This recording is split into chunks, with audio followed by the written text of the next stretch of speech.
렘넌트들에게 오늘은 사무엘에 대해서 좀 보겠습니다.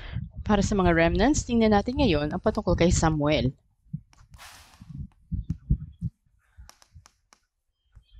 사무엘상 3장 19절에 사무엘의 말이 한마디도 땅에 떨어지지 않았다. Sa unang Samuel 3:19, sinasabi doon wala ni isang salita ni Samuel na nahulog sa lupa. 다시 말하면 사무엘의 기도가 전부 응답이 됐다. O sa ibang salita, ang lahat ng panalangin ni Samuel ay nasagot. 어째서 그렇게 됐을까요? Ano nga ba nangyari to? 세 가지입니다. May tatlong bagay. 렘넌트들은 쉽게 할 수 있는 겁니다.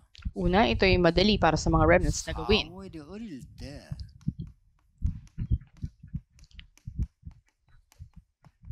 언약궤 곁에 누웠다. Bata pa lang si Samuel ay nandun na siya nanatili sa tabi ng kabanantipan. 엘리는 자기 처소에 누웠고 어린 사무엘은 언약궤 곁에 누웠더니 그랬습니다. Ang pari na si Eli ay nandun sa sarili niyang silid samantalang si Samuel ay nahihiga sa tabi ng kabanantipan. 하나만 잘하면 됩니다. Kaya nga isang bagay lang dapat magaling kang gawin. 말씀 흐름을 떠나면 안 돼요. Hindi ka dapat lumayo sa daloy ng salita ng Diyos. 이게만 있으면 됩니다. Dapat ka lang manatili sa loob nito. 뭐 사실은 쉬운 거죠 이게. Sa katotohanan, napakadali nito. 근데 대부분의 신자들, 렘넌트들이 말씀의 흐름을 놓치고 있습니다. Pero karamihan ng mga remnants o mga mananampalataya, nabibitawan nila yung salita ng Diyos. 자, 이렇게 해야 되는 이유가 뭡니까? At anong dahilan na dapat ganito natin ito gawin? 왜 집 놔두고 언약궤 곁에 누워 있습니까? Bakit umalis siya sa sariling bahay nila at nandun siya natutulog sa tabi ng kabanantipan?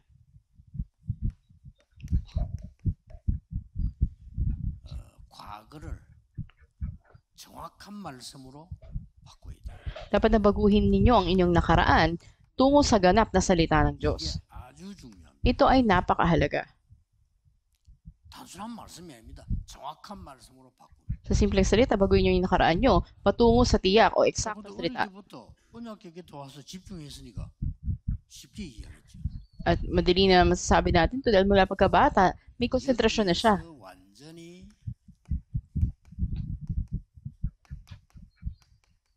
영적 상태가 바뀌었을 때 Kaya dito pa lang ay nabago na yung spiritual na kalagayan niya. 렘넌트들이 왜 말씀을 붙이나 영적 상태 바뀌어요. At sa pamagitan ng salita ng Diyos, doon nga nababago yung spiritual na kondisyon o kalagayan ng mga remnants. 언약궤 곁에 있었다 이 말은 간단한 말로 보이는데 영적 상태가 바뀌니까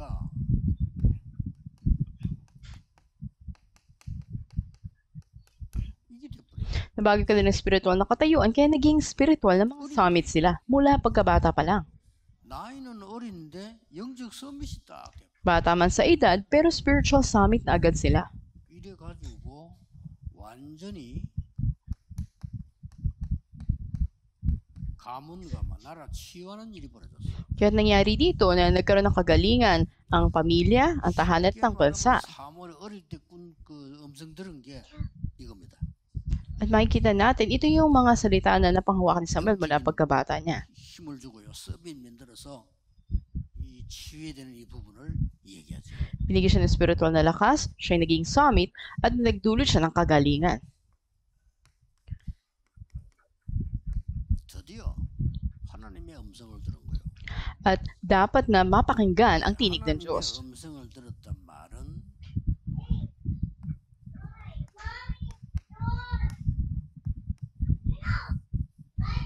오늘의 흐름을 잡는 겁니다. At dapat na panghawakan mo ang daloy ng salita ng Diyos ngayon. 쉽게 말하면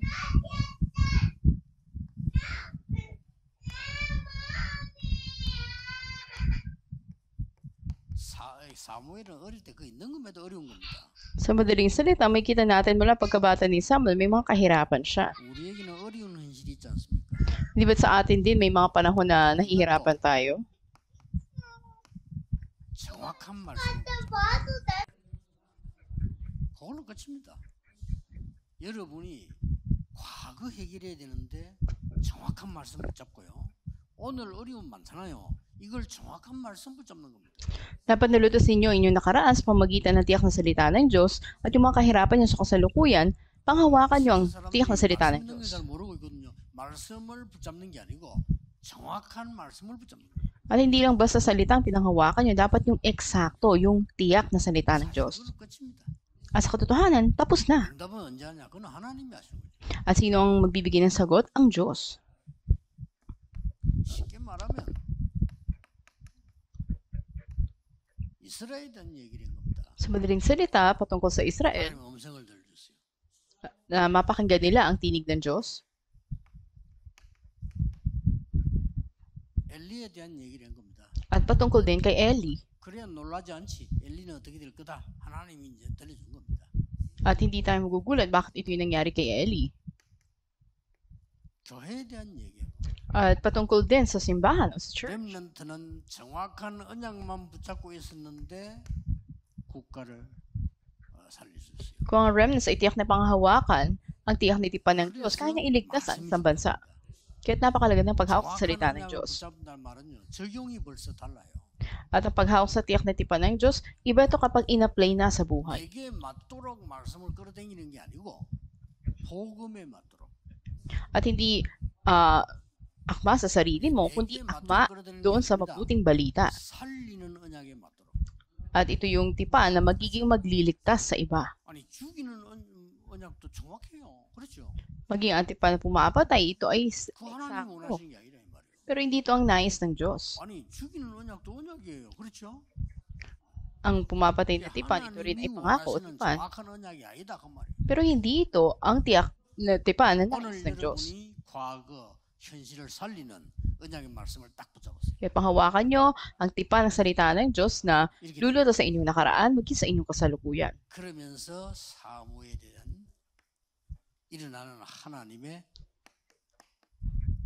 미래를 얘기했죠.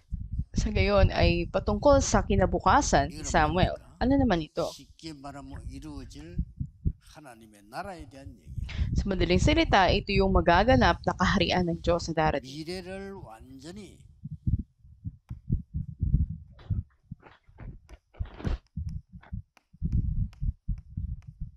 영적 서밋의 흐름을 딱 붙잡게 된 거예요. At tiyak na pinanghawakan nila yung spiritual na summit. 반드시 말씀 흐름이기 때문에 이제 미래는 영적 서밋의 흐름을 붙잡기만 하면 돼요. Panghawakan nyo lang yung daloy ng spiritual na summit tungo sa inyong kinabukasan. 그때부터 사무엘의 기도는 하나도 땅에 떨어지지 않았다. At mula doon, ang panalangin ni Samuel ay hindi nahulog sa lupa ni isa man. 그 뒤에 언약궤 뺏겼어요. At pagkatapos nito ay kinuha sa kanila ang kaban ng tipan. 기도했겠죠. At maaring andun yung panalangin ni Samuel, ngunit ito, 기도했겠죠. nanalangin siya. 보통 게 아니겠죠. At hindi ito pangkaraniwang 어떤 pangyayari. 일이 벌어졌습니다. Anong nangyari? 나중에 언약궤 돌아옵니다. Naibalik sa kanila ang kaban ng tipan. 블레셋의 언약을 갖고 있을 수가 없어요. Dahil hindi ito magawang pamahalaan ng mga Filisteo. 그래서 사무엘이 어떤 미래를 준비했냐. Kaya't anong uri ng kinabukasan o hinaharap ang inihanda ni Samuel? 한 겁니다. Ito ay patungkol doon sa Mispa movement. 뺏겼을 때 어릴 때지만 이제는 이때는 나이가 들었죠. Bata pa siya nang kinuha yung kaban ng tipan, pero ngayon ay may edad na siya. 이 사무엘은 인생을 그냥 끝낸 게 아닙니다. At hindi na basta natapos ang buhay ni Samuel. 가장 중요한 다윗을 찾아가서요. 기름을 부은 겁니다. Ito yung pinakamahalaga, hinanap niya itong si David at siya ay pinahiran ng langis. 미래를 하나님의 정확한 말씀을 붙잡아요. Sa inyong nakaraan, kasalukuyan, pagkikinabukasan, yung tiyak na salita ng Diyos ang tipan niya panghawakan nyo. 그거는 여러분이 정확한 언약을 붙잡아야 되겠다 할 때 확인이 됩니다.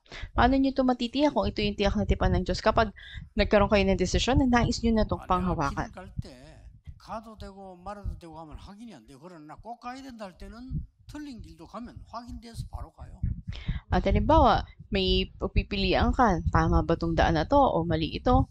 Hindi mo matutukoy, pero kapag tinungo mo na kahit mali pa yun, makukumpirma mo. 사무엘을 보면서 배워야 될 게 하나 있어요. Kaya't may isang bagay na matututunan ng mga remnants pag tinignan ng buhay ni Samuel. 그게 뭡니까? Ano ito?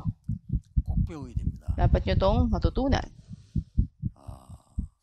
그냥 기도가 아니고 집중 기도인데 행복을 누리는 집중 기도. Hindi lang ito basta panalangin, ito ay panalangin may konsentrasyon at panalangin na may kagalakan.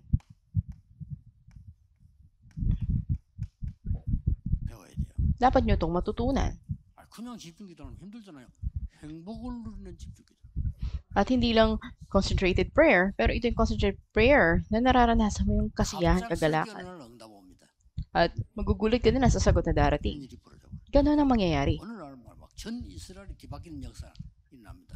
Isang araw, nagkaroon ng malaking kaganapan sa buong Israel. 사무엘이 살아있는 동안에는 블레셋이 쳐들어오지를 못했다. At habang buhay si Samuel, hindi sila naatake ng mga Filisteo. 살아있는 동안에는 평화가 있었다. Hanggang buhay si Samuel, andun ang kapayapaan. 살아있는 동안에는 전쟁이 없었다. Hanggang buhay si Samuel, wala naging digmaan. 사무엘이 살아있는 동안에는 사무엘을 본 사람은 여호와를 섬겼더라. At hanggang buhay si Samuel, lahat ang nakakita sa kanya ay naglingkod sa Diyos. 그렇게 됩니다. Ganun na nangyari. 혹시 여러분에게 가장 고민되는 거 있을 수 있습니다. Maaaring may mga alalahanin kayo. 고민하지 말고 정확한 언약 잡으세요. At huwag kayong mag-alala, pangawakan nyo yung tiyak na tipan ng Diyos. 살리는 언약을 잡으세요. Pangawakan nyo ang tipan ng Diyos na magliligtas. 여러분 가장 미운 사람이 있을 거 아니에요. 살리는 언약을 잡으세요. Pangawakan nyo ang tipan ng Diyos na magliligtas. 그렇죠? Hindi ba? 그 사람 내가 그런 사람인데 그거는 그 사람 사정이고 여러분은 그러면 안 돼요. May sabi, ay, yung tao na to, ay ganyan. At ayun na yun doon sa tao na yun. Pero huwag ganun ang isipin nyo o ipag-alala nyo. 복음의 언약을 붙잡았어요. Karaniwan tayo yung nasa legalismo, ngunit panghawakan natin ang tipan ng Diyos na ayon sa mabuting balita. Naintindihan nyo ba? 미래의 언약을 잡았어요. Panghawakan nyo yung pangako o tipan patungkol sa kinabukasan nyo. 붙잡지 말고 미래의 언약. Huwag na yung nakaraan o lumipas na, yung kinabukasan. 꼭 모든 국민들도 그래야 됩니다만은 렘넌트들이 그래야 돼요. At makita natin na hindi lang mga tao, 그걸 ngunit ang mga remnants ay dapat panghawakan ito. 기도하는데 집중할 수 있어야 돼요. At sa pananalangin nyo, dapat na may focus o konsentrasyon kayo. 집중할 수 있단 말은 거기에 대한 굉장히 행복이 있는 거죠. At kapag naganap ito sa inyo, yung konsentrasyon at panalangin, magiging masaya kayo. 이 응답이 옵니다. 오기 시작하면 내가 이제 느낀다니까요. At mararamdaman mo, makikita mo yung pasimula ng mga sagot na darating sa iyo. 렘넌트들에게 특히 내일 주일에 여러분이 은혜 받는 언약을 정확하게 잡는 게 은혜입니다. At ganoon din sa mga remnants, bukas itatanggap kayo ng biyaya ng Diyos. Yung paghawak niyo pala sa tipan ng Diyos ay biyaya na. 이름으로 축복합니다. Nagpapalo kayo sa pangalan ng Panginoon. Dumating ang araw nito sa inyo. Tayo manalangin. 감사드립니다. Aming Diyos, salamat po. 오늘 내일 금토일 시대에 있는 축복에 발판이 되게 해주옵소서. Ngayon bukas, pagpalain po ninyo na maging platform para sa 3-day 전북 weekend. 지역과 이 전주 지역에 금토일 시대에 놀라운 발판이 시작되게 하옵소서. Songbook region, dito sa Chonju, kayo Panginoon na magpala ng platform para sa gawain na ito ay masimulan. 정확한 언약을 붙잡는 시간이 되게 해 주옵소서. Kaya ang mga oras na ito ay maging oras sa panghawakan ng inyong 예수 tiyak na 그리스도 tipan. 이름으로 기도하옵나이다. Aming dalangin sa pangalan ng Panginoon Kristo. Amen.